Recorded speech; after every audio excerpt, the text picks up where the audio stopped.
సంతోషం అండి. ఈ యొక్క ప్రత్యేకమైన సమయంలో మన ప్రియులు, దేవునిలో ఘనంగా వాడబడుతున్న దైవ సేవకులు డాక్టర్ రెవరెండ్ డానియల్ గారిని బట్టి మొదటిగా దేవుణ్ణి కనపరుస్తున్నాను. దేవుని మహిమ కలుగునుగా. చాలా మంచి దైవజనుల గృహంలో ఈరోజు మనం 7 దైవ సేవకులు కూడుకోవడానికి దేవాదేవుడు ప్రోత్సహించినందుకు మొదటిగా దేవునికి నా హృదయపూర్వకమైన వందనాలు, స్తోత్రాలు చెల్లిస్తున్నాం. మనల్ని ప్రేమతో ఆహ్వానించిన దైవజనులు డానియల్ గారిని బట్టి కూడా దేవుణ్ణి, ముఖ్యంగా సహోదరి సూర్యకుమారి అలాగే డానియల్ గారిని బట్టి దేవుణ్ణి మహిమపరుస్తున్నాం. దేవునికి స్తోత్రం. దేవుని బిడ్డలారా, డానియల్ గారు దాదాపుగా ఒక 15 రోజులు 20 రోజుల నుంచి మా గృహంలో మీ 7 దైవ సేవకులు కూడికి పెట్టాలండి పాస్టర్ గారు, మీరు తప్పనిసరిగా రావాలి, నేను ఫోన్ చేస్తాను అన్నారు. ఈరోజు పరిశుద్ధాత్ముడు నడిపించినందుకు చాలా సంతోషం అండి. వారి యొక్క 7 బిడ్డలు కూడా మంచి చదువులు చదువుకుని ఉన్నారు. ఒక చిన్న కుమార్తె అయితే టీసీఎస్ హైదరాబాద్లో టీసీఎస్ కంపెనీలో సాఫ్ట్వేర్ ఇంజనీర్గా చేస్తున్నారు. పెద్ద కుమార్తె జిఎస్ఎల్లో రేడియాలజిస్ట్గా పీజీ చేస్తున్నారు. దేవునికి స్తోత్రం. చాలా దేవుడు డానియల్ గారి కుటుంబాన్ని చాలా గొప్పగా బహుగా దీవించారు. ఈ కుటుంబాన్ని బట్టి నేను ఎంతగానో సంతోషిస్తున్నాను. కారణం ఏంటంటే దేవుడు అనేకులను దీవిస్తాడు, దేవుడు అందరిని దీవిస్తాడు. దేవుడు ఎవరిని విడిచిపెట్టే దేవుడు కాదు. ఆయన ఆశ్రయించిన వారిని అస్సలు విడిచిపెట్టడు. దేవునికి మహిమ కలుగుతుంది. అయితే ఇలాంటి గొప్ప దేవుడిని కలిగి ఆయన పరిచర్యలు ఘనంగా వాడబడాలనే గొప్ప ఆశ కలిగిన వ్యక్తి ఎవరంటే డానియల్. నేను ఆయనలో చూసింది ఏంటంటే ఇన్ని సంవత్సరాల వయసు అధికమైనప్పటికీ ఆయన దేవుణ్ణి ఎన్నడూ కూడా విడిచిపెట్టలేదు. ఈ వయసులో కూడా ఆయనకున్న గొప్ప ఆశ, కోరిక ఏంటంటే నేను పరిచర్య చేయాలి, నేను సంఘం కట్టాలి, అనేక ఆత్మలను దేవునితో తిప్పాలి, నేను ఫలించాలి అనే ఉద్దేశం తప్ప ఆయన అదే ఆశ. దేవునికి మహిమ కలుగుగా. ఈరోజు దేవాదేవుడు డానియల్ గారి యొక్క ఆశను తీర్చబోతున్నాడు అని సత్యాన్ని జ్ఞాపకం. దేవునికి స్తోత్రం. ఒక అన్య స్త్రీ అంటుంది తన కుమార్తెను తీసుకొచ్చి, అయ్యా నా కుమార్తెకు మోగా చెవుడు కలిగిన దెయ్యం పట్టింది, నేను మీ శిష్యుల దగ్గరికి అయితే తీసుకెళ్ళాను, వాళ్ళ వల్ల కాలేదు, ఆ దెయ్యాన్ని వెళ్ళగొట్టలేకపోయారు, మరి నీ వల్ల ఏమన్నా అవుతుందా అంద యేసు ప్రభు వారి దగ్గరికి వచ్చి. అప్పుడు యేసయ్య అన్న మాట ఏంటంటే అద్భుతమైన మాట, అమ్మా నమ్ముట నీ వలన అయితే. దేవునికి మహిమ. మొదట నువ్వు నమ్మినట్లయితే, నమ్మటం నీ వల్ల అయితే సమస్తము సాధ్యమే. మొదట నమ్మటం నీ వల్ల అవుతుందా, ముందు చూడను. కానీ ఆ స్త్రీలో ఉన్న గొప్ప విశ్వాసం ఏంటంటే అపనమ్మకం కలగకుండా నన్ను కాపాడయ్యా అని వెంటనే ప్రభు దేవునికి మహిమ కలుగుతుంది. అపనమ్మకం నాలో రాకుండా ఎందుకని వేడుకుంది అంటే మానవుడు బలహీనుడు. అంతలో ఉండి అంతలో మళ్ళీ అవిశ్వాసంలో జారిపోయే మనసు, చంచలమైన మనసు కలిగిన వాడు మానవుడు. అంత భక్తిగా ఉన్నా కానీ ఒక్కోసారి ఏమవుతాం, సాతాను మనం ఆకర్షించి పడిపోవటానికి కూడా అవకాశాలు ఉన్నాయి. కనుక ఆవిడేముందంటే నేను లాగా పడిపోకుండా, అపనమ్మకం నాలో రాకుండా, దురాత్మ నన్ను లాక్కుండా నాకు నమ్మిక కలుగులాగా నన్ను కాపాడేది. దేవుడికి మహిమ. ఈరోజు డానియల్ గారిని దేవుడు ఆశీర్వదించబోతున్నాడు. ఆయన ఆశని ఈరోజు తీర్చబోతున్నాడు అనే సత్యాన్ని జ్ఞాపకం చేస్తున్నాడు. ఆయన అన్నాడు 107వ కీర్తన 9వ వచనంలో, ఆశ గల ప్రాణమును నేను తృప్తిపరచువాడను. దేవునికి మహిమ కలుగును. ఆమేన్. ఆయన ఎప్పుడు ఆశ గల ప్రాణమును ఎప్పుడు విడిచిపెట్టలా. ఆయన మన ఆశను తీర్చే దేవుడు, మనల్ని తృప్తిపరిచే దేవుడు. ఇప్పుడు డానియల్ గారికి ఉన్న ఆశ ఏంటి? పరిచర్య. అనేక ఆత్మలను ఇదిగో ఇక్కడ పిలిపించి, ఈ మందిరంలో పిలిచి వాళ్ళని బలపరచాలి, దేవుని రాజ్యం కొరకు సిద్ధపరచాలి, పరలోక రాజ్యాన్ని సిద్ధపరచాలి అనే తపనతో ఉన్నాడు. ఈ ఆశ ఎప్పుడైతే ఉందో డానియేలు గారు ఫలించాడంటే దేవునికి స్తోత్రం. దేవుని బిడ్డలారా, దేవాది దేవుడు మొదటిగా ఆదాము అవ్వాలని ఇద్దరిని కూడా జతపరిచి ఆ ఏదేను తోటలో ఉంచి దేవుడు అంటున్న మాట ఏంటంటే, మీరు ఫలించి అభివృద్ధి చెంది విస్తరించండి, ఈ భూమిని నిందించండి. అంటే దేవుని యొక్క ఉద్దేశం ఏంటి? నీవు నేను ఫలించాలని ఆయన కోరుకుంటున్నాడు. ఏ ఒక్కడు కూడా దీనుడుగా అల్పుడుగా ఉండడానికి వీలేదు. ఆయన ఎప్పుడు కూడా ప్రతి వ్యక్తి కూడా దీవించబడాలి, ఆశీర్వదించబడాలి, ఫలించాలి ఆయన యొక్క ఉద్దేశం.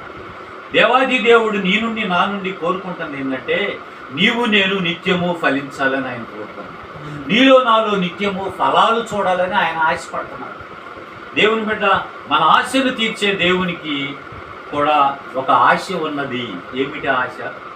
నువ్వు ఫలించాలి, అభివృద్ధి చెందాలి, అనేకులకు ఫలాలు ఇచ్చే బిడ్డగా నువ్వు ఉండాలి. ఇది నా ఆశ అని దేవుడు అడుగుతున్నాడు. ఆయన ఏమంటున్నాడంటే, ఆశ గల ప్రాణం నేను నిన్ను తృప్తిపరుస్తున్నా, కానీ నువ్వు ఫలించాలి. దేవునికి స్తోత్రం.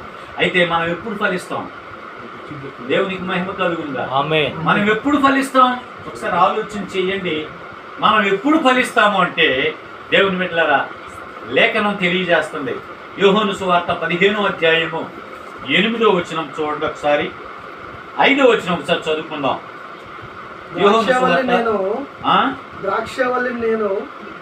ద్రాక్షావల్లిని నేను, తీగలు మీరు, ఎవడు నా యందు నిలిచియుండునో నేను ఎవని యందు నిలిచియుండునో. చాలు. దేవునికి మహిమ కలుగును గాక. ఎవడు నా యందు నిలిచియుండును. ఎవరు ఫలిస్తారండి? ఈ భూమి మీద ఎవరు ఫలిస్తారండి? దేవుని బిడ్డలారా, దేవుడు నీ నుండి నా నుండి కోరుకుంటుంది ఏంటంటే, ఈ లోకంలో శారీరకంగా ఫలించాలి, అంత మాత్రం కాదు, ఆత్మీయంగా కూడా ఫలించాలి. దేవాది దేవుడు కోరుకుంటుంది ఏంటంటే, శారీరకంగా ఫలించాలి, ఆత్మీయంగా కూడా ఫలించాలి. దేవునికి మహిమ కలుగుతుంది. దేవాది దేవుడు నిన్ను నన్ను ఆత్మీయంగా ఫలించినప్పుడు మనలో ఆత్మ ఫలాలు ఆయన కోరుకుంటున్నట్టు దేవుని బిడ్డ. ఆత్మ ఫలాలు ఉన్నాయి మనలో. ఫలం ఉందా అసలు? ఆలోచించాలి. మనం ఫలిస్తున్నామా? మనం ఫలించాలి అంటే మొదటి వచనంలో అంటాడు, తీగ ద్రాక్షావళిలో ఉంటేనే అది ఫలిస్తుంది. అంతగట్టుకుని ఉండాలి తీగ. అప్పుడు దానికి ఏమొస్తుంది? ఆక్సిజన్ వస్తుంది, దానికి నీరు అందుతుంది. దేవుని బిడ్డలారా, అది ఫలించడానికి అవకాశం ఉంటుంది. దేవునికి మహిమ కలుగుగా. దేవుడు యేసుక్రీస్తు ప్రభువారు స్వయంగా అన్న మాట ఏంటంటే, 5వ వచనంలో, ఎవడు నా యందు నిలిచియుండునో, ఎవరి యందు నేను నిలిచియుందునో వాడు బహుగా ఫలించు. ఇప్పుడు ఎవరు ఫలిస్తారు? ఆయన యందు ఎవరైతే నిలిచి ఉంటారో దేవుని బిడ్డలారా, వాళ్ళు ఎప్పుడు కూడా నిత్యం ఫలిస్తూనే ఉంటారు. దేవునికి స్తోత్రం. వారిలో ఎప్పుడు నిత్యం ఫలాలు కనపడుతూనే ఉంటారు. ఫలాలు ఆయన భుజిస్తూనే ఉంటారు. దేవునికి మహిమ కలుగుతుంది. మనందరూ తెలిసిన విషయమే. దేవుని అంజూరపు చెట్టు దూరం నుండి చూశాడు ప్రభు, కానీ ఆ చెట్టు అంజూరపు చెట్టు ఎలా ఉందంటే, ఆకులతో పచ్చగా కళకళలాడుతుంది. ఆయన ఆశపడ్డాడు, పచ్చగా ఉంది నా కుమార్తె, చూద్దాం ఒక్క ఫలమన్నా దొరికిద్దేమో. దగ్గరికి వెళ్ళాడు, తేరి చూస్తే ఒక్క ఫలం కూడా లేదు. దేవుని బిడ్డలారా, ఎప్పుడైతే ఒక్క ఫలం కూడా కనపడలేదో, ప్రభు అన్న మాట ఏంటి తెలుసా? ఇక మీదట ఈ చెట్టు ఫలించకుండును గాక. ఆమేన్. దేవునికి మహిమ కలుగును. వెంటనే ఏరులతో సహా ఉండిపోయింది.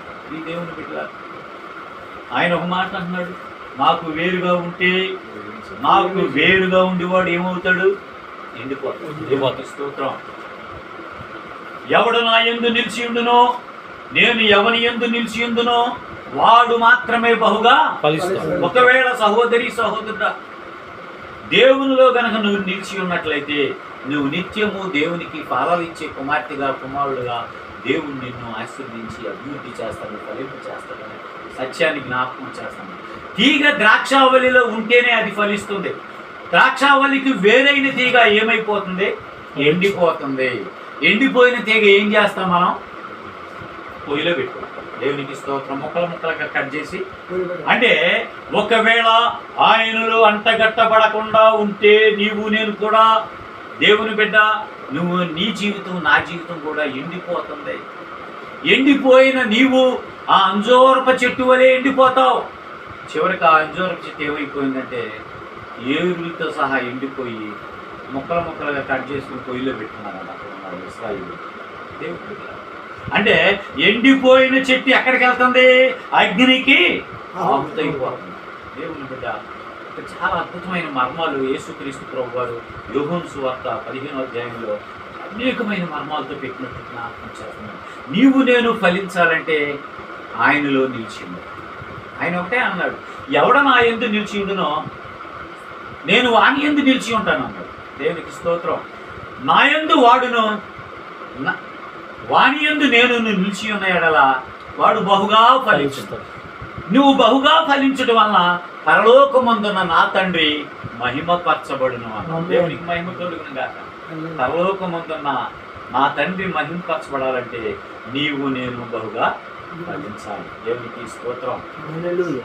8వ వచనంలో చివరి మాటలో ఒక మాట అన్నాడు చూడండి, మీరు బహుగా ఫలించుట వలన నా తండ్రి మహిమపరచబడును. ఇందువలన మీరు నా శిష్యులగుదురు. ఇది మంచి కొటేషన్ చూడండి. చివరి మాట, ఎందువలన దేవుని శిష్యులవుతాం? మనం ఫలించుట వలన దేవునికి శిష్యులుగా మార్చాలి. ఈరోజు దేవునికి శిష్యులుగా మారాలి అంటే దేవుని బిడ్డ నీవు నేను ఫలించాలి. ఫలించాలి అంటే నువ్వు దేవునిలో అంటగట్టబడి ఉండాలి. అంటగట్టబడి ఉండాలి అంటే దేవుడు నీలో ఉండాలి. దేవునికి మహిమ కలుగుతుందా? దేవుని బిడ్డలారా, కనుక దేవాది దేవుడు ఈ మధ్యాహ్న కాల సమయంలో నీవు నేను ఫలించాలని ఆశిస్తున్నట్లు జ్ఞాపకం చేస్తున్నాను. నీ నుండి నా నుండి ఆయన ఫలాలు కోరుకుంటున్నట్లు జ్ఞాపకం చేస్తున్నాను. దేవుని బిడ్డలారా, ఒక వ్యక్తిని నేను జ్ఞాపకం చేసి నా మాటలో త్వరగానే ముగించాలని ఆశపడుతున్నాను. ఇంకో పావు గంటలో ముగించేస్తాను. దేవునికి స్తోత్రం. ఆదికాండం 49వ అధ్యాయము 22వ వచనం చదువుకుందాం. ఆదికాండము 49వ అధ్యాయము 22వ వచనం చదువుకుందాం. యేసేపు ఫలించడి కొమ్మ ఓట యుద్ధ ఫలించడి కొమ్మ. చాలు. దేవునికి మహిమ కలుగును గాక. యేసేపు అంటే ఫలించేది కొమ్మంట. అది కూడా ఎక్కడ ఉన్నాడంటే ఓట వద్ద ఫలించేది కొమ్మగా ఉన్నాడు యేసేపు. దేవునికి మహిమ. ఎవరి యేసేపు? దేవుని బిడ్డలారా, యాకోబుకి రాహేలుకి పుట్టిన ప్రథమ సంతానం యేసేపు. రాహేలుకి దేవుని యాకోబునకును మొట్టమొదట పుట్టిన ప్రథమ సంతానము ఎవరంటే యేసేపు అనే సత్యాన్ని జ్ఞాపకం చేస్తున్నా. ఈ యేసేపు అంట ఫలించేది కొమ్మగా ఉన్నాడు. ఎలా ఫలించాడు? యేసేపు ఫలించడానికి గల కారణాలేంటి? యేసేపు ఎలా ఫలించాడు? సరే ఆలోచించేద్దాం. దేవునికి స్తోత్రం. యేసేపులో ఉన్న గొప్ప లక్షణం ఏంటి, మంచి లక్షణాలేంటి అనేది మనం చూసినట్లయితే దేవునికి మహిమ కలుగును గాక. యేసేపు మొట్టమొదట తన బాల్య దశ నుంచి కూడా ఊట వద్ద ఉన్నాడు. దేవునికి స్తోత్రం. ఊట అంటే దేవుని వాక్యము, దేవుని వాక్యానికి సాదృశ్యము. దేవుని బిడ్డలారా, ఊట వద్ద ఉన్నా అంట. ఆయన ఒక చెట్టు ఫలించాలంటే ఆ చెట్టు ఎక్కడ ఉండాలి? ఊట దగ్గర, నీటి కాలువల ఓరం ఉండాలి. నీరు నిత్యము అంతూ ఉంటుంది. దేవునికి స్తోత్రం. మొదటి కీర్తనలో ఉంటుంది. మనం ఎక్కడ ఉండాలి? అక్కడ ముగ్గురు ఉన్నారు. దుష్టుడు ఉన్నాడు, రెండోవాడు అపహాసకుడు ఉన్నాడు, మూడోవాడు పాపం చేసిన వాడు ఉన్నారు, పాపులు ఉన్నారు. ఏమంటే పాపుల దగ్గర కానీ అపహాసకుల దగ్గర కానీ దుష్టుల దగ్గర కానీ నువ్వు వెళ్తానికి వీలు లేదు. వెళ్ళేవంటే నువ్వు ఎండిపోతావు అంటే. దేవునికి స్తోత్రం. అందుకే అన్నాడు మొదటి కీర్తనలో, దుష్టుల ఆలోచన చొప్పున నడవక, పాపుల మార్గమున నిలువక, అపహాసకులు కూర్చుండే చోట కూర్చుండక మరేం చేయాలి? యెహోవా ధర్మశాస్త్రము. దేవునికి మహిమ కలుగును గాక. యెహోవా ధర్మశాస్త్రము అంటే దేవుని యొక్క వాక్యము. ఆ వాక్యము వద్ద గనక ఆ వాక్యమే ఊటై ఉన్నది, ఆ వాక్యమే ఊటై ఉన్నది. ఆ ఊట వద్ద గనక నువ్వు ఉన్నట్లయితే నువ్వు నిత్యము ఫలిస్తావు. దేవునికి స్తోత్రం. ఏసేపు ఉబికేడి ఊట వద్ద ఉన్నా అంటాడు దేవునికి. బాల్య దశ నుంచి కూడా ఊట వద్ద ఉన్నది. ఈ ఊట ఎక్కడ ఉంది? 87వ కీర్తన 7వ వచనం. ఈ ఊట ఎక్కడ ఉందంటే, ఈ ఊట ఎక్కడుందో ఒకసారి చూద్దాం. దేవునికి మహిమ కలుగునుగా. యేసేపు ఎక్కడున్నాడు? ఊట వద్ద ఉన్నాడు. ఈ ఊట ఎక్కడుంది? పాటలు పాడుచు 87:7 పాటలు పాడుచు పాటలు పాడుచు వాద్యములు వాయించుచు మా ఊటలన్నీయు ఆ ఊటలన్నీయు మా ఊటలన్నీయు నీయందే ఉన్నవని వారందరూ. దేవునికి మహిమ కలుగునుగా. మన ఊట ఎక్కడ ఉందండి? మన దేవుని దగ్గరే ఉంది. మన ఊట దేవుడే. మన ఓట్లన్నీ ఆయన యొద్దే ఉన్నాయంట. అంటే యేసేపు ఎక్కడున్నాడు? నిత్యము దేవుని పాదాల దగ్గరే ఉన్నాడు. నిత్యము వాక్యం ఆయన హృదయంలో ఉంది. దేవునికి స్తోత్రం. దేవుని బిడ్డలారా, దేవునితో సహవాసములో ఉన్నాడు, వాక్యంతో సహవాసములో ఉన్నాడు. దేవుని ఊట వద్ద మనం ఉంటున్నామా? ఒకసారి ఆలోచించేస్తే, మనం ఎప్పుడైతే దేవుని ఊట వద్ద మనం ఉంటామో మనకు నిత్యము నీరు లభిస్తుంది. నీరు అంటే వాక్యం లభిస్తుంది. వాక్యం అంటే దేవుని వాక్యము, దేవుడే. నువ్వు నిత్యము ఆయనతో సహవాసం చేసినట్టు, నిత్యము దేవుని వాక్యంతో నువ్వు మమేకమై ఉంటే, నువ్వు పరిశుద్ధ గ్రంథాన్ని ధ్యానం చేస్తూ ఉంటే, దేవునితో నువ్వు ఆ దేవుని యొక్క ఊట వద్ద ఉన్నట్లే నీకు నిత్యము ఊట లభిస్తుంది. దేవునికి మహిమ కలుగునుగా. దేవుని బిడ్డలారా, మనకు ఆశీర్వాదాలు కావాలంటే నిత్యము మనం ఊట వద్దకు రావాలి. అంటే పరిశుద్ధ గ్రంథాన్ని మనం ధ్యానం చేసేవాడుగా ఉండాలి. యేసేపు నిత్యము ధర్మశాస్త్రాన్ని ధ్యానించేవాడు అంటండి. ధర్మశాస్త్రాన్ని ధ్యానించేవాడు. దేవుని బిడ్డలారా, యాకోబు కూడా దేవుని యందు భయభక్తులు కలిగిన వాడు కనుక తన కుమారులను కూడా దేవుని యందు భయభక్తులతో పెంచినట్లుగా. ఇప్పుడు ఈ యెహోవా యేసేపుకు జ్ఞానం ఇచ్చాడు. జ్ఞానం ఎక్కడి నుంచి వచ్చింది? దేవుడు. సామెతలు 2:6 ఉంటుంది. యెహోవాయే జ్ఞానం ఇచ్చేవాడు. దేవుడు ఎవరి దగ్గర? ఇప్పుడు యేసేపు ఎవరి దగ్గర ఉన్నాడు? దేవుని యొద్ద ఉన్నాడు. ఊట వద్ద ఉన్నాడు. ఊట వద్ద ఉంటే ఏంటి ప్రయోజనం? జ్ఞానం వచ్చింది. దేవునికి స్తోత్రం. నిత్యము జ్ఞానమే. యెహోవాయే జ్ఞానం ఇచ్చేవాడు. దేవునికి మహిమ కలుగునుగా. దేవుని సన్నిధిలో ఉండాలి. దేవునితో సహవాసము నీకు నాకు ఉన్నప్పుడు నిత్యము ఆయన ఊట వద్ద ఉన్నావు అనే సత్యాన్ని జ్ఞాపకం చేస్తాను. 10 మంది అన్నలందరూ కూడా దుష్టుల ఆలోచన చొప్పున నడుతున్నారు. ఎక్కడ పాపులు ఉన్నారు అక్కడికి వెళ్ళిపోతున్నారు. పాపం ఆకర్షిస్తుంది అన్నలందరూ కూడా, 10 మంది అన్నలకు కూడా. అన్నలందరూ చేసే దుర్మార్గత్వాన్ని, దుష్టత్వాన్ని, చెడు కార్యాలన్నీ కూడా యేసేపు అన్నలతో పాటు ఏకీపించలేదు. కానీ యేసేపు వీళ్ళు చేసే దుష్ట కార్యాలు, చెడు వ్యసనాలకు లోనవుతుంటే వెళ్ళి తన తండ్రి అయిన యాకోబు దగ్గరికి వెళ్ళి తెలియపరుస్తాడు. నాన్నగారు, అన్నయ్య చూడు ఎలా చెప్పుకుంటున్నాడు, నాన్నగారు వాళ్ళు చూడు ఎలా, వాళ్ళ కార్యాలు చూడు, వాళ్ళ క్రియలు చూడు ఎలా ఉన్నాయో, చాలా వర్స్ట్గా ఉన్నారు, వాళ్ళ మాట ఇంట్లో అదే నన్ను కొట్టబోతున్నారు నాన్నగారు అని చెప్పి వాళ్ళ నాన్నగారికి ఫిర్యాదు చేస్తారు. అంటే యేసేపు దుష్టత్వంతో కలిసిపోలేదు, దుష్టత్వానికి దూరంగా ఉన్నాడు. దేవునికి మహిమ కలుగునుగా. నువ్వు ఫలించాలంటే రెండోదిగా దుష్టత్వానికి దూరంగా ఉన్నాడు. అంటే చెడు కార్యాలకి, చెడు క్రియలకు నేను దూరంగా ఉన్నప్పుడు, దేవుణ్ణి అంటగట్టబడి ఉన్నప్పుడు, దేవుని యొక్క ఊట వద్ద ఉన్నప్పుడు తప్పనిసరిగా నువ్వు ఫలిస్తావు. దేవునికి స్తోత్రం. దేవునికి మహిమ. రెండోదిగా దుష్టత్వానికి దూరంగా ఉన్నాడు, దేవునికి దగ్గరగా ఉన్నాడు. దేవుని మహిమ కలుగునుగా. అయినా ఇప్పుడు యేసేపు ఎవరిని ప్రేమిస్తున్నాడు? దేవుణ్ణి మాత్రమే ప్రేమిస్తున్నాడు. దుష్టత్వాన్ని అసహించుకున్నాడు. అప్పుడు అందువల్ల యేసేపు ఫలించినట్లు, అతనికి ఫలించేది కొమ్మ అనే దేవాది దేవుడు బిరుదిచ్చినట్లు జ్ఞాపకం చేస్తాడు. దేవుని బిడ్డలారా, క్రీస్తు బిడ్డలుగా పిలువబడిన మనము, దైవ సేవకులకు పిలువబడిన మనం నిత్యము కూడా వాక్యంలో ఫలించాలి, వాక్య ధ్యానంలో ఫలించాలి, వాక్యం బోధించడంలో, ప్రిపేర్ అవడంలో ఫలించాలి. మనం అన్ని విషయాల్లో ఫలించాలి అంటే నువ్వు దేనితో సహవాసం కలిగి ఉండాలి? పరిశుద్ధ గ్రంథంతో సహవాసం కలిగి ఉన్నప్పుడే నువ్వు వాక్యం చెప్పటంలో ఫలిస్తావు. నువ్వు జ్ఞానాన్ని దేవాది దేవుడు నీకు ఇస్తారు. ఈ పరిశుద్ధ గ్రంథంలో ఏముంది? పరిశుద్ధ గ్రంథం అంటేనే యెహోవా దేవుడు. ఆ దేవునితో నువ్వు సహవాసం చేస్తే ఏమొస్తుంది? నీ జ్ఞానం వస్తుంది. దేవునికి మహిమ కలుగుతుంది. అప్పుడు దేవుడు అంటున్నాడు, యెహోవా ఏ జ్ఞానం ఇస్తాడు. ఇక జ్ఞానం ఎక్కడా లేదు. నువ్వు ఎక్కడికి వెళ్ళి నువ్వు జ్ఞానం సంపాదించుకుని మనుషుల దగ్గర పరిగెత్తినా నీ జ్ఞానం దొరకదు. కానీ దేవాది దేవుడైన పరిశుద్ధ గ్రంథము వాక్యమైన దేవుని యొద్దకు నువ్వు వస్తే ఆ దేవాది దేవుడు నీకు జ్ఞానం ఇస్తాడు. ఆయన చేతిలోనే బుద్ధి జ్ఞానములు సర్వ సంపదలు గుప్తమయ్యాయి. దేవునికి మహిమ కలుగుతుంది.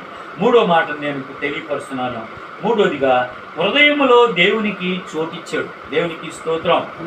119వ కీర్తన 11వ వచనంలో దేవుని బిడ్డలారా, యవనస్తులు దేని చేత వాని యొక్క నడతను బాగు చేసుకుంటారు? వాక్యమును జాగ్రత్తగా ధ్యానం చేయటం వల్ల. ఒక యవనస్తుల గురించే కాదు, అది మన గురించి కూడా. వాక్యాన్ని నిత్యం ధ్యానం చేస్తే 11వ వచనం చదవండి. వాక్యం మన హృదయంలో ఉంటే నీ ఎదుట నేను పాపము చేయకున్నట్లు నా హృదయంలో ఏముంది? ఇప్పుడు నీ వాక్యం మహిమ కలుగునుగా.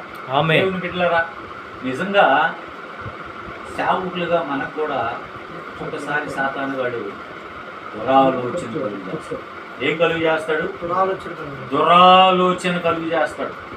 నిజమే, దురాలోచన. చాలా మంది సేవకుల్లో కూడా దురాలోచనలు వచ్చినాయి. ఉదాహరణకి కే పౌలు గారిని తీసుకోండి. ఆయన ప్రపంచ ప్రవక్త. నిజం చెప్పాలంటే దేవుని వాక్యంతో నిండిపోయిన హృదయం అతనిదే. ఒకప్పుడు ప్రపంచంలో నెంబర్ 1 సువార్తికుడు. అలాంటి గొప్ప సేవకుడు దురాలోచనతో నింపడ్డాడు. ఈ లోకాన్ని ఏలాలనుకున్నాడు. నేను అధికారిగా ఉండాలనుకున్నాడు. సాతానుగాడు దేవుని యెషయా గ్రంథం 14:14 చదవండి, మీరు చదువుకున్న తర్వాత దేవుని బిడ్డలారా, ఆ లూసిఫరు దేవుని కంటే ఎత్తైన సింహాసనం కట్టుకోవాలని ఆలోచన చేసినప్పుడు దేవుడు దాన్ని ఏం చేశాడు? పాతాళంలో. దేవునికి స్తోత్రం. ఇప్పుడు కేఎఫ్ఆల్ గారు ఎలా అయిపోయాడంటే ఒక జోకర్గా మారిపోయాడు. నేను ఎందుకని ఆయన్ని విమర్శించట్లా? దేవుని బిడ్డలారా, ఒక దైవసేవకుడు ఏ విధంగా పతనమయ్యాడో దైవసేవకులు అయిన మనం కూడా గమనించుకొని మన ప్రవర్తన జాగ్రత్తగా చూసుకోవాలి. ఇది పరిశుద్ధాత్మ దేవుడు నీకు నాకు హెచ్చరిక. ఒక కేఎఫ్ఆర్ లాగా నువ్వు నేను ఉండకూడదు. అఫ్కోర్స్ ఆయనకు కోటాను కోట్లు వచ్చేసి సాతాను అతను బంధించేసి, అని మనం కోట్ల కోసం పోతే మనల్ని కూడా సాతాను బంధించిద్ది అనే సత్యాన్ని మీ అందరికీ జ్ఞాపకం చేస్తాను. ధనాపేక్ష సమస్త కీడులకు మూలం కనుక ధనాపేక్ష మనలో ఉండకూడదు. ఒకవేళ తిండికి బట్టకి మనం ప్రయాసపడటం తప్పు లేదు, కానీ ఒక్కసారిగా అయ్యగారు కొన్నాడు, ₹1 పెట్టి మనం కూడా కొనాలనే ఆశ మనలో ఉండకూడదు. అదేమవుతుంది? చివరికి దురాశగా మారిపోతుంది. దురాశ దేవుని తీసుకొస్తుంది, దుఃఖాన్ని తీసుకొస్తుంది. దేవుని మూడో మాట నేను ఆయనలో ఉన్నది ఏంటంటే దేవుని హృదయంలో ఏమిచ్చాడు? ఆయన చోటిచ్చాడు. దేవునికి మహిమ కలుగునుగా. హల్లెలూయా. మూడోదిగా నేను చెప్పాలని ఆశపడతాను. నాలుగోదిగా అతడు పరిశుద్ధాత్మ కలిగిన వాడు. ఎవరో? యోసేపు అలాంటి వాడు అంటే పరిశుద్ధాత్మ కలిగిన వాడు. ఏమంటే పరిశుద్ధాత్మ మనలోకి ఎప్పుడు వచ్చింది? నీ హృదయమే నా ఆలయమై ఉన్నదన్నాడు. దేవుని ఆలయము వ్యాపారం చేత నింపబడినప్పుడు యేసు క్రీస్తు ప్రభు వారు వచ్చి కొరడా తీసుకొచ్చి అక్కడ ఉన్న వాళ్ళందరినీ కొట్టి తరి పంపించారు. మా ఆలయమును పాడు చేయు అని నేను పాడు చేస్తాను అన్నట్లేదు. నా ఆలయమును పాడు చేయవని నేను పాడు చేస్తాను. నీ హృదయమే నా ఆలయమై ఉన్నదన్నాడు. 1 కొరింథీ 6. దేవుని బిడ్డలారా, 6వ అధ్యాయం 9వ వచనం అనుకుంటాను. చూడండి, మన హృదయమే దేవుని ఆలయం, లేకుంటే దేవుని ఇల్లు. దేవునికి స్తోత్రం. పాపానికి యోసేపు ఎప్పుడైతే దూరం అయిపోయాడో, పాపానికి దూరంగా ఉన్నాడో, ఇక అతనిలో ఏముంది? పరిశుద్ధత మాత్రమే ఉన్నది. దేవుని బిడ్డలారా, దేవుడు పాపులు మనవి ఆలకించండి. సార్ చూడండి, దేవుడు పాపులు మనం ఆలకిస్తానంటారా? ఆయన అన్నాడు, నేను పాపులు మనవి వినను అన్నాడు. ఒకవేళ దైవసేవకుడుగా ఉన్న నీలో నాలో మన ప్రార్థన దేవుని చెంతకు పోటలేదు అంటే నీలో నాలో పాపం ఉన్నది అనే సత్యాన్ని గ్రహించాలి. ఒకవేళ ఏ పాపం అడ్డుగా ఉందో, ఏ దోషం అడ్డుగా ఉందో, ఆ దోషాన్ని, ఆ పాపాన్ని నువ్వు తొలగించినప్పుడు నువ్వు ఎక్కడికి వెళ్ళి ప్రార్థన చేసినా అక్కడ అద్భుతాలు జరుగుతాయి. దేవునికి స్తోత్రం. యెషయా గ్రంథము 6వ అధ్యాయం 1 వచ్చి నుంచి 8 వచనాలు ఇంటికి చదువుకోండి. యెషయా గ్రంథములో యెషయా దర్శనాన్ని చూస్తున్నాడు. పరలోకమందు దేవుని దగ్గర ఉన్నాడు. అక్కడ దేవదూతలందరూ కూడా దేవుణ్ణి స్తుతిగానాలతో దేవుణ్ణి ఘనపరుస్తున్నారు, ఎంతో ఆరాధిస్తున్నారు దేవుణ్ణి. కానీ యెషయా పెదవులు మాత్రం కదలతల. కారణం ఏంటంటే అతని నిండా పాపముతో నింపబడింది. యెషయా పెదాలు దోషముతో నింపబడి ఉన్నాయి. అతడు ప్రార్థన చేసిన దేవుని దగ్గరికి వెళ్తల్లా. దేవునికి స్తోత్రం. అప్పుడు వాళ్ళందరూ ఆరాధన చేసి దేవుణ్ణి స్తుతిస్తుంటే, అయ్యో ఎంతటి దౌర్భాగ్యం నేను, వీళ్ళందరూ దేవదూతలందరూ దేవుణ్ణి స్తుతిస్తున్నారు, నేనైతే స్తుతించలేకపోతున్నాను, నేనైతే ఆరాధించలేకపోతున్నాను, అయ్యో ఏంటని హృదయములో పశ్చాత్తాపడ్డాడు. దేవునికి స్తోత్రం కలుగును గాక.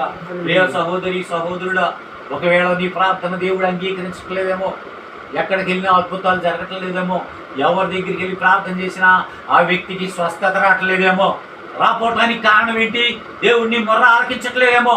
ఎందుకు ఆలకించట్లేదు? నీలో పాపం ఉందేమో. సేవకుడిగా మనల్ని మనం శుభ్రం చేసుకోవాలి. ఇప్పుడు యెషయా హృదయంలో ఏముంది? పాపం ఉన్నది, తన పెదాల్లో దోషం ఉన్నది. ఎప్పుడైతే పాపములో పశ్చాత్తాపడ్డాడు, అయ్యో దేవదూతలు తండ్రి నిన్ను ఆరాధిస్తున్నా కానీ నేనైతే ఆరాధించలేకపోతున్నారే అని హృదయంలో పశ్చాత్తాపడుతుంటే వెంటనే దేవాది దేవుడు ఒక దూతకు ఆజ్ఞాపిస్తాడు. దూతతో చెప్పగానే అక్కడ అగ్ని మండుతూ ఉంటుంది.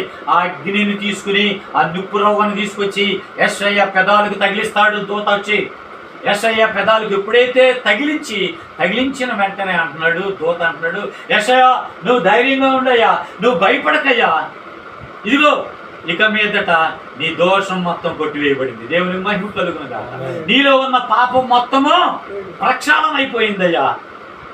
ఎందుకంటే మన దేవుడు దహించు అగ్ని. దేవునికి మహిమ కలుగును. మన దేవుడు ఎవరిని దహిస్తాడు తెలుసా? దేవుని బిడ్డ నిన్ను నన్ను దహించడు, కానీ మనలో ఉన్న పాపాన్ని దోషాన్ని దహిస్తాడు. ఇప్పుడు దేవాది దేవుడు, అగ్ని అయ్యున్న దేవుడు, ఆ దేవుడే వచ్చి ఆయన పెదాలని కాల్చినప్పుడు అతనిలో ఉన్న దోషం మొత్తం కాల్చివేయబడింది. అతనిలో ఉన్న పాపం మొత్తం శుభ్రంగా ప్రక్షాళన అయిపోయింది.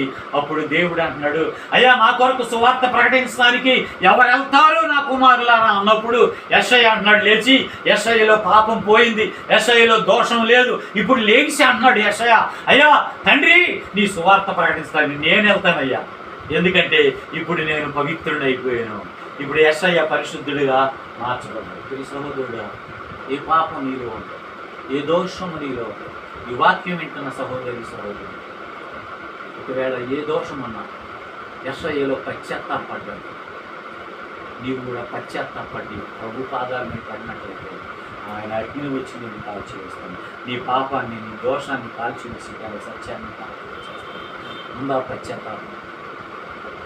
ఏనాడన్నా పశ్చాత్తాపడ్డావా? ప్రభువా, ఎంతోమంది దైవసేవకులు ప్రార్థన చేస్తున్నారు, దైవసేవకుడు అని పేరు పెట్టుకున్నాను, కానీ నేను చెయ్యేస్తే దెయ్యం పోవట్లేదు, నేను చెయ్యేస్తే రోగం తగ్గట్లేదు ప్రభువా అని ఎప్పుడన్నా దేవుని పాదాల దగ్గర ఏడ్చేవా? సేవకుడిగా ఈ అనుభవం ఉండాలండి. సేవకుడిగా ప్రభు పాదాల దగ్గర ఏడ్చే అనుభవం ఉండాలా. పశ్చాత్తాపడే అనుభవం ఎప్పుడైతే నీలోకి వచ్చిందో నీలో ఉన్న దోషం మొత్తాన్ని కాల్చేస్తుంది. ఆయన అన్నాడు, నేను దహించు, నిర్ణయ గ్రంథంలో అంటాడు, నేను దహించు అగ్నిని. ఏం దహిస్తాడు తెలుసా? నీలో ఉన్న పాపాన్ని, దోషాన్ని మాత్రమే దహిస్తాడు అనే సత్యాన్ని జ్ఞాపకం చేస్తున్నాడు. ఇప్పుడు యోసేపు పరిశుద్ధతను కాపాడుకున్నాడు. తన యవన కాలంలో భయంకరమైన పరిస్థితిలో సాతాను అతన్ని వెంబడించినప్పటికీ, సాతాన్ని చేయి పట్టుకుంది, తన సొక్కాయి పట్టుకుంది, అయినప్పటికీ ఆ సొక్కా ఇడిచిపెట్టి వెళ్ళిపోయాడే. కానీ దేవుని బిడ్డలారా, ఆ సాతానికి, అపవాదికి లోను కాల. దేవునికి మహిమ కలుగును గాక. ఆ విషయం దేవుని బిడ్డలారా ఆదికాండం 39వ అధ్యాయము 7 నుంచి 9 వరకు ఉన్నట్టు మీకు జ్ఞాపకం చేస్తాను. ఇంటికి చదువుకోండి. ఆదికాండము 39వ అధ్యాయం 7 నుంచి 9 వరకే. అక్కడ పొతీఫరు భార్య యోసేపును బలవంతం చేస్తుంది. నువ్వు నాతో ఉండు అని తన సొక్కా ఎప్పుడైతే పుట్టుకుందో బటన్స్ అన్ని ఉప్పదీసుకుని పారిపోయాడే, కానీ తన సొక్కాయి మాత్రం ఆవిడ చేతిలో మిగిలిపోయింది. తన పవిత్రతను యోసేపు కాపాడుకున్నాడు.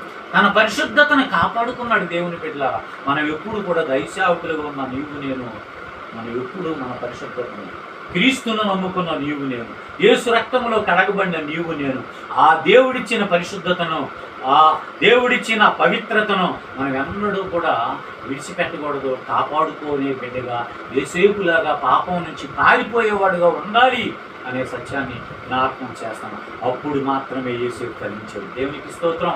ఒకవేళ యేసేపు ఆ పాపానికి బెండైపోతే ఆయనలో ఫలాలు ఉండేవే కాదు.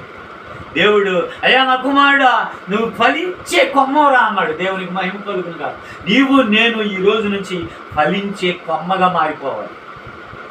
ఫలించేది కొమ్మగా ఉండాలి. నిన్ను బట్టి నన్ను బట్టి అనేకులు ఫలాలు కోసుకోవాలా మన దగ్గరికి వచ్చి. ఎక్కడి నుంచి వస్తాయి ఫలాలు మన దగ్గర నుంచి? మన దేవుడు మనల్ని ఫలింప చేస్తాడు. ఫలింప చేసినప్పుడు ఫలాలు ఏంటో తెలుసా? నువ్వు ఏ ఇంటికి వెళ్ళి ప్రార్థన చేసినా అక్కడ ఫలాలు అవుతాయి, అక్కడ ఆశీర్వాదం ఉంటుంది. ఏసేపు ఏ ఇంటిలో పాదం పెట్టాడో ఆ ఇల్లు దీవెనకరంగా మారిపోయింది. అప్పుడు వరకు ఐగుప్తులో పంటలు లేవేమో, కరువు ఉందేమో. ఏసేపు పొతీఫర్ ఇంటిలో అడుగు పెట్టగానే అక్కడ 40 బస్తాలలో 80 బస్తాలు పండి అంటారు. ఎంత అద్భుతం! దేవుని బిడ్డలారా, అద్భుతాలు చూశాడు ఏసేపు. కారణం ఏంటంటే, ఎందుకే ఏసేపుకు ఫలించే కొమ్మ. ఈ కొమ్మ ఎక్కడుంటే అక్కడ ఫలాలు ఉంటాయి. దేవునికి స్తోత్రం. నీవు నేను ఈ మధ్యాహ్నకాల సమయంలో దైవసేవకులుగా పేరు పెట్టుకున్న మనము ఫలించేది కొమ్మగా మారిపోవాలి. అనేకులకు ఫలాలు ఇచ్చే కొమ్మగా నీవు నేను ఉండాలి అనే సత్యాన్ని జ్ఞాపకం చేస్తున్నాను. 5వదిగా నేను జ్ఞాపకం చేస్తున్నాను, నీతిమంతుడు. నీతిని అన్నడు విడిచిపెట్టాడు. దేవునికి మహిమ. యేసేపు నీతిమంతుడండి. నీతిని అన్నాడు. ఏ దేశములో బానిసగా ఉన్నాడో దేవుని తన నీతితో ఉన్నాడు, తన పవిత్రతను కాపాడుకున్నాడు, తన పరిశుద్ధతను కాపాడుకున్నాడు. ఫలించేది కొమ్మగా మారిపోయాడు. ఎలా ఫలించాడంటే, ఇదిగో ఐగుప్తు దేశానికే ప్రధానమంత్రి వచ్చాడు. దేవునికి స్తోత్రం. ఆయన నీతి ఆయన్ని ప్రధానమంత్రిని చేసింది. అయ్యా, ఆ ఫతీఫర్ భార్య అందగత్తె అవ్వచ్చు, ఇడు యవ్వనస్తుడు, కానీ ఆవిడ మాటకు లోనవ్వలేదు. ఆ పాపానికి ఇంతటి దుష్కార్యం చేయటానికి నేను ఎలాగ చేయగలను అన్నాడు. దేవునికి స్తోత్రం. 39వ అధ్యాయంలోనే ఒక మాట ఉన్నట్టు చూడండి ఒకసారి. ఇంతటి దుష్కార్యము నేను ఎలాగ చేయగలను? నా యజమానుడు ఈ రాజ్యము, ఈ గృహము, ఈ పంటలన్నీ నాకు అప్పచెప్పాడు, అంటే నేను అధికారం ఇచ్చాడు. కానీ నువ్వు పొతీఫర్ యొక్క భార్య, అతడు తన వస్త్రములు 3వ వచనం చేతిలో విడిచి తప్పించుకొని పోవుట ఆమె చూసినప్పుడు తన ఇంటి మనుషులను పిలిచి చూడుడి. అది కాదు, నేను 9వ వచనం చదవండి. నాకంటే పైవాడు ఎవడం లేడు, ఈ ఇంటిలో నాకంటే పైవాడు ఎవడ లేడు. నీవు అతని భార్య అయినందున, నీవు అతని భార్య ఉంది. ఆవిడ చొక్కా పట్టుకుంది. నిన్ను తప్ప మరి దేన్ని నాకు అప్పగించు. ఎంత నీతిగా ఉంది. కాబట్టి తన నీతిని కాపాడుకున్నాడు దేవుడు. కాబట్టి నేను ఎట్లు ఎంత దుష్కార్యానికి దేవునికి విరోధంగా పాపం చేస్తాను అని చెప్పి తన చేతిలో నుండి పారిపోయాడు పాపం. దేవునికి మహిమ కలుగును. నీతిమంతుడుగా ఉన్నాడు కనుక ఏ దేశంలో బానిసగా వెళ్ళాడో అదే దేశానికి దేవుడు ఏం చేశాడు? ప్రధానమంత్రిని చేశాడు. దేవునికి మహిమ కలుగున. చివరి మాట చెప్పి నాకు ముగిస్తాను. చివరిగా ప్రేమ గలవాడు. యేసేపు ఎలాంటి వాడు?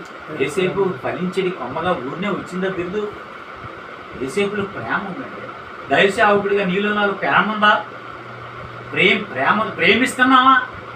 ఆయన అంటున్నాడు ఒక మాట, నీ సహోదరుని నువ్వు ప్రేమించకపోయిన దేవుణ్ణి ప్రేమిస్తున్నానా నీ చెప్పుతున్న నీవు నీ సహోదరుడు ఎదురుపడ్డప్పుడు అతని ముఖానికి నువ్వు చాటేసిన తర్వాత నీ సహోదరుని కనుక నువ్వు ప్రేమించకపోతే నువ్వు చీకట్లో ఉన్నట్టే, నువ్వు దేవుని ప్రేమ నీలో లేనట్టే. మరి నేను దేవుని ప్రేమిస్తున్నాను అంటున్నావు అంటే సహోదరుని ప్రేమించకపోయినా నీలో దేవుని ప్రేమ అంటే ఇప్పుడు ఏం చేయాలి? మన సహోదరుడైన దీన స్థితిలో ఉన్నా కానీ చాలామంది సొంత అన్నదమ్ముళ్ళు అక్క చెల్లెళ్ళని పట్టించుకోరండి. వీళ్ళకు దేవుడు అంచెలంచెలుగా ఆశీర్వదించినా కానీ పట్టించుకోరు. వాడు పనిమాలోడండి అంటున్నారు. దైవ సేవకులే ఏమండి మీ తమ్ముడే కదండి, మా తమ్ముడేనండి ఏమండి దేవుని ప్రేమ ఉందా అతనిలా? దేవుని పిల్లరా, యేసేపు ఎంతటి ప్రేమ కలిగినోడంటే యోసేపు ఎంత ప్రేమ కలిగినంటే అన్నలు అందరూ వచ్చారు కరువులు. యాకోబు హీన స్థితిలోకి వచ్చేసాడు. తన దేశంలో కరువు వచ్చేసింది, పంటలు లేవు. అప్పుడు కొడుకులందరినీ పిలిచి అంటున్నాడు, చిన్న కొడుకు చచ్చిపోయాడని చెప్పారు కదా, యోసేపు గురించి చెప్పారు, చచ్చిపోయాడు, సింహం తినేసిందని చెప్పారుగా. ఈ కొడుకులందరినీ పిలిచి అంటున్నాడు, అరే మీరు అక్కడికి వెళ్ళండి ఐగుప్తు, అక్కడ పంటలు విరివిగా పండినట్టు. ప్రపంచంలో ఎక్కడా పంటలు లేవు, ఒక ఐగుప్తు దేశంలోనే పంటలు ఉన్నాయి. అన్ని దేశాల్లో వచ్చి అక్కడికి వచ్చి పంటలు కొనుక్కుని ధాన్యం కొనుక్కుని వెళ్తున్నారు. వీళ్ళందరినీ పిలిచి అన్నాడు, మీరు వెళ్ళండి అక్కడికే, వెళ్ళి ఇదిగో డబ్బులు తీసుకుని వెళ్ళి మన దానికి ఎంత వస్తాయో బియ్యం ఎన్నో వస్తాయో కొనుక్కురండి రాండి. వీడికి వచ్చిన తర్వాత ఎవరున్నారు ఇక్కడ ప్రధానమంత్రిగా? సమస్తము అధికారం దేవుడు ఇచ్చాడు యోసేపుకి. యోసేపు కాలు కదపకుండా చెయ్యి కదపకుండా ఒక పని జరగటానికి లేదు ఆ రాజ్యంలో. పేరుకు మాత్రమే రాజుని, అంతే. అధికారం అంతా యోసేపుకి ఇచ్చాను అన్నాడు ఐగుప్తురాజు. ఎంత అద్భుతం అండి! ఎంతగా దీవించబడ్డాడు యోసేపు, ఎంతగా ఫలించాడు, ఎంతగా అభివృద్ధి చెందాడు. దేవుని బిడ్డలారా, ఇప్పుడు అందరికి ఫలాలు ఇస్తున్నాడు. యోసేపు ఫలించడి కొమ్మంటే అర్థం, అందరికీ ఫలాలు ఇస్తున్నాడు. ఏన స్థితిలో ఉండి యాకోబు మీరు తెలియనారా నేను చచ్చిపోతాను లేకపోతే అంటే, అప్పుడు అన్నలు వచ్చారు 10 మంది అన్నలు. 10 మంది అన్నలు వచ్చేసిన తర్వాత, అయ్యా మీరు ఎక్కడి నుంచి వచ్చారో మీ గుర్తుపట్ల యోసేపుని వీళ్ళు రాజవస్త్రాలు ధరించి ఉంటారు కదా, వస్త్రధారణ వేరుగా ఉంటుంది, అన్నీ వేరుగా ఉంటాయి కదా, మీరు ఎక్కడి నుంచి వచ్చారు అన్నాడు. అయ్యా మేము ఫలానా యాకోబు కొడుకులం అయ్యా, ఎలా వచ్చాము? అసలు మీరు ఎంతమంది కొడుకులు అన్నారు? అయ్యా మేము 12 మంది అన్నాం. 12 మంది 10 మంది వచ్చారా, ఇంకిద్దరేది? అయ్యా ఒకడు చచ్చిపోయాడు. అయ్యా ఎలా చచ్చిపోయాడు? సింహం వేసేసింది అయ్యా. అడే ఇడు కదా, సింహం వేసేసింది అయ్యా అన్నారు. అబద్ధం ఆడుతున్నారు అక్కడికి వచ్చి కూడా. మరి రెండో కొడుకు చివరోడు ఏడుగా అటు ఇంటికాడే ఉన్నాడు, చిన్నవాడు కదా అని వదిలేసాం. ఈసారి వచ్చేటప్పుడు వాడు బొట్టురండి, ఈసారి వచ్చేటప్పుడు వాడు బెన్యామిన్ ఆడి పేరు బెంజమిన్, ఆ బెంజమిన్ బొట్టురండి, తర్వాత మీ నాన్న కూడా బొట్టురండి ఆయన చెబుతూ తన కళ్ళల్లో వచ్చిన నీరు వాళ్ళ మీద ప్రేమ పొంగిపోతుంది. చూడండి యోసేపులో ఎంత ప్రేమ. యోసేపును కొట్టారు, ఆ చేశారు, ఈ గుంటలో పడేశారు, ఐగుప్తీయులకు అమ్మేశారు. మొట్టమొదటి ఎవరికి అమ్మేశారు? ఇస్మాయిల్కి అమ్మేశారు. తర్వాత అక్కడి నుంచి ఎవరు కొన్నారు? ఐగుప్తు కొన్నాడు. ఏమంటే ఎన్ని శ్రమలు పెట్టాడు, ఎన్ని బాధలు పెట్టారు, ఎన్ని తిట్టులు తిట్టారు, ఎంతగా అవమానించారు అన్నలు, సొంత అన్నలు. వాళ్ళ మీద కోపం రావాలిగా, నా కొడకలారా మీకు దొరికారా నాకు అనాలిగా. మనమైతే అలా అంటాం, దేవునికి స్తోత్రం, ఇప్పుడు దొరికారా మీరు నాకు అనాలిగా. కానీ అన్నలను చూసి కళ్ళల్లో నీళ్ళు పెట్టుకుని ఆపుకోలేక బాత్రూంలోకి వెళ్ళంట కన్నీళ్ళు పెట్టుకుని ఏడ్చుకున్నాడు. బాత్రూంలోకి వెళ్ళి కన్నీళ్ళు పెట్టుకుని ఏడ్చుకున్నాడు. అన్నల మీద ప్రేమ, దేవునికి స్తోత్రం. నా అన్నలు వచ్చినా కానీ నా అన్నల కడుపునే నా అన్నం పెట్టాలి. వీడికి ప్రత్యేకించి భోజనాలు పెట్టండి రా, భోజనాలు ఏర్పాటు చేయండి. అన్నలందరినీ ప్రేమించాడు, అన్నల మీద ప్రేమ పోవాలా. మీకు ఎంత కావాలన్నాడు. అయ్యా మీ దగ్గర డబ్బులు ఎంత ఉన్నాడు? అయ్యా నా దగ్గర 2 రూపాయలు ఉండి 3 రూపాయలు, ఇది ఎంత ఉండి ఎంత, మా నాన్నగారు ఎంత పంపించాడు. ఇది వాళ్ళు మీరు మొయ్యగలిగినంత ధాన్యం తీసుకోండి, మీరు తీసుకోగలిగినంత ధాన్యం తీసుకోండి అని చెప్పి వాళ్ళు ఇచ్చిన రూపాయలు వాళ్ళ మూటల్లో వేసేసాడు. దేవుని బిడ్డలారా ఎంతగా ప్రేమ చూపుడు యోసేపు. దేవుని బిడ్డలారా యోసేపులో ఏముందంటే ప్రేమ. దేవుని గ్రంథం తెలియజేస్తుంది, పరిశుద్ధ గ్రంథం తెలియజేస్తుంది. దేవుని బిడ్డలారా ఇదిగో ఒక మాట, అదేంటంటే కొండలను పెకిలించగలిగిన విశ్వాసము నీలో ఉన్నా నువ్వు ప్రేమ లేని వాడివైతే నువ్వు కోటాను కోట్లున్నా ఇచ్చే మనసు నీకు లేకపోతే ఆ కోట్లను ఏడా దరిద్రమే. అక్కడికి వెళ్తావు, ధనవంతుడు అక్కడికి వెళ్ళి దరిద్రుడైపోయాడు, ధనవంతుడు అక్కడికి వెళ్ళి దరిద్రుడయ్యాడు, దరిద్రుడు అక్కడికి వెళ్ళి ధనవంతుడయ్యాడు. పర్వకుని దేవుని బిడ్డ ఒకవేళ ఇక్కడ ధనవంతుడువా అక్కడ కూడా ధనవంతుడుగా ఉంటాడు. దేవునికి మహిమ. యోసేపు ఫలించేది కొమ్మగా మారడానికి కారణం యోసేపులో ఉన్న 7 లక్షణాలు ఉన్నాయి. ఎంత అద్భుతంగా యోసేపు. కనుక నీవు ఫలించాలంటే ఈ 7 లక్షణాలు నీలో నాలో ఉండాలి. మన కుటుంబం వర్ధిల్లాలంటే దేవుని సన్నిధిలో నిత్యము దేవుని వాక్యంతో మమేకమై ఉండాలి. యోసేపులాగా పవిత్రతను పరిశుద్ధతను కాపాడుకోవాలి. మన నీతి కలిగి ఉండాలి, దేవునికి మహిమ కలిగి ఉండాలి. దేవుని బిడ్డలారా కనుక మా యోసేపు ఎక్కడున్నాడు? ఓట వద్ద ఉన్నాడు. దేవునికి స్తోత్రం. ఓటలన్నీ ఎక్కడ ఉన్నాయి? దేవుని దగ్గర ఉన్నాయి. ఇప్పుడు ఓట అంటే దేవుడేగా, దేవుని వాక్యం అంటే దేవుడేగా, దేవుని బిడ్డలారా. కనుక యెహోవా యొద్ద ఏముందంటే దేవుని జ్ఞానం ఉంది. దేవునికి స్తోత్రం, దేవుని స్తోత్రం. పరిశుద్ధత కలిగి ఉన్నాడు, ఓట వద్ద ఉన్నాడు. మూడోదిగా హృదయములో దేవునికి చోటిచ్చాడు, వాక్యాన్ని హృదయములో దాచుకున్నాడు, పరిశుద్ధతను కాపాడుకున్నాడు, చివరికి నీతిమంతుడుగా ఉన్నాడు.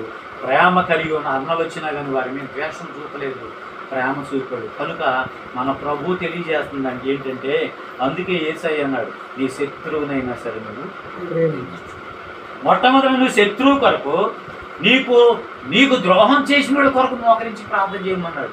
అసలు వాళ్ళ కోసం ప్రార్థన చేద్దాం. నేను ఒకసారి కోపంలో కొత్తగా వచ్చిన సమయంలో ఇదిగో ప్రార్థన చేతి కూడా పొళ్ళు పడపడి నూరుతున్నా. 25 సంవత్సరాల క్రితం కొర్రన్నప్పుడు చాలా కారణం అవుతుంది. దొంగ నాకు వాడు మోసం చేశాడు నన్ను, నా స్నేహితుడు వాడు ఇంత మోసం చేశాడు, ప్రభు వాడిని కాల్చే ప్రభు అని ప్రార్థన చేశాడు. నాకు తెలుసా, నా విరిగి ఎలా చేయాలి, కొత్త కదా. దేవుడు యేసయ్య అన్నాడు ఆళ్ళ గురించి, నువ్వు పొళ్ళు కొరిగితే నీ పొళ్ళన్నీ పోతాయి కానీ ప్రయోజనం కదా, వాళ్ళని ఏం చెయ్యదు. నేను వాళ్ళ కోసం నువ్వు ప్రార్థన చేయి, ప్రభు వాళ్ళని మార్చని ప్రార్థన. చివరికి వాళ్ళ కొరకు ప్రార్థన చేసే వ్యక్తిగా నన్ను ఆశీర్వించాడు. నా శత్రువుల కోసం మొట్టమొదటి నేను ప్రార్థన చేస్తున్నాను. ఎవరైతే నన్ను మోసం చేసేదో ఇప్పుడు వాళ్ళే నాకు బెస్ట్ ఫ్రెండ్స్ అయ్యాయి, అందరూ ప్రేమగా ఉంటున్నారు. దేవుని బిడ్డలారా, కనుక నీవు నేను ఈ లోకంలో శారీరకంగా ఫలించాలి, ఆత్మీయంగా ఫలించాలి అంటే, నువ్వు ఏసేపు లేక ఫలించేది కొమ్మలా ఉండాలంటే దేవుని ఓట వద్ద ఉండాలి, నీతిమంతుడిగా ఉండాలి, పరిశుద్ధతను కాపాడుకోవాలి. దేవుని బిడ్డలారా, ఈ 7 లక్షణాలు కనుక నీవు నేను కలిగి ఉంటే తప్పనిసరిగా మనం ఫలిస్తాం. ఫలించేది కొమ్మగా ఉండాలి. యేసయ్య వచ్చినప్పుడు అనేక ఫలాలు పోసుకోవాలి. దేవునికి స్తోత్రం.